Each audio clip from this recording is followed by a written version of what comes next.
Hi everyone. I'm at a conference away from campus today, so the setting for my message is a little different.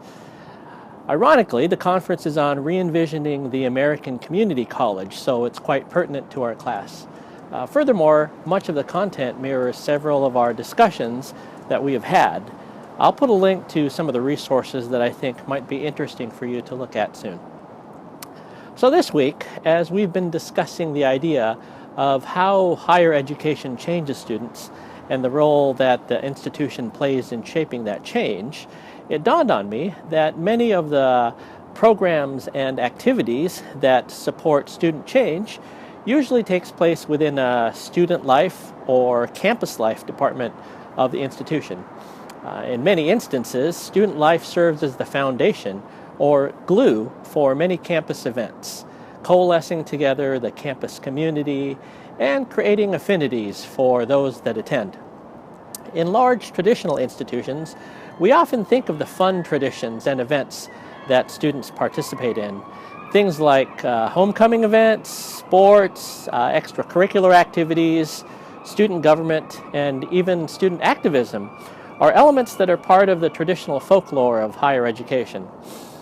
Beyond the frivolity, offices of student life include important services like counseling and career guidance, health and wellness centers, as well as residence life for those that make their dwelling at the institution.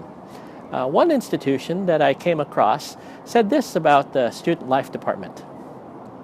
University life is dedicated to fostering a student community that supports integrity, safety, well-being, and behavior that is consistent with university policy. Here's another one. The Student Life Division prepares students for the future by empowering them to become independent individuals who compassionately engage and effectively serve people and the world around them. If you listen closely, you'll hear the words like integrity, well-being, compassion, and service. This is deliberate, as institutions realize that their mission goes beyond the classroom or formal education activities, but to something deeper, something more personal. It is that sense of depth that we are focusing in on our discussion this week. While it's interesting to know about the basic demographics of students and to some extent where they come from, for institutions of higher learning, it's imperative that they use this information in light of their vision for the students. What do institutions want from their students?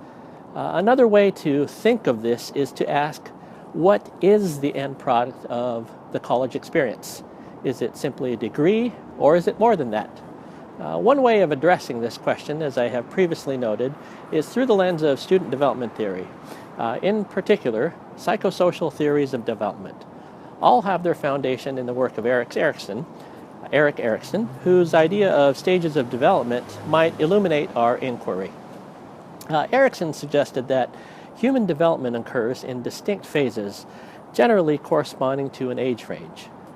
Furthermore, he posited that within each stage is a competing duality of choices that one must reconcile in order for growth to occur. Failing to address the tension during a stage prohibits further development. The stage known as intimacy versus isolation, he said, occurs between the ages of 18 and 35, well within the age that most colleges serve. In this stage, the person must reconcile issues of friendships and relationships with others. If left unresolved, the person may experience isolation and loneliness. Could it be said that these various activities of student life, of the student life department, align with this stage? Interestingly, the tensions of the next stage, generativity versus stagnation, are similar to the previous one, and that giving back to society and being involved in community work are often seen as the hallmarks of this time. Again, with student life, setting the foundation for community work early can have lasting effects for a lifetime.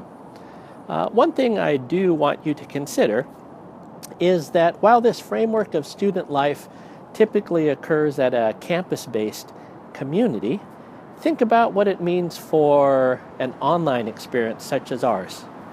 What are those mechanisms that support that sense of community and relationships with others?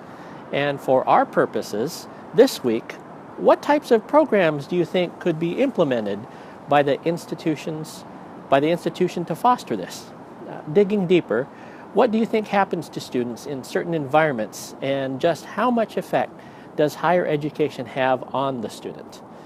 For me, all my experiences with higher education at several levels left an indelible mark. Schools do have the power to transform lives beyond the academic, and that responsibility is something to always consider. It's definitely worth thinking about and writing about here in our discussions, as well as on your final paper. So have a great weekend, and I will see you all online.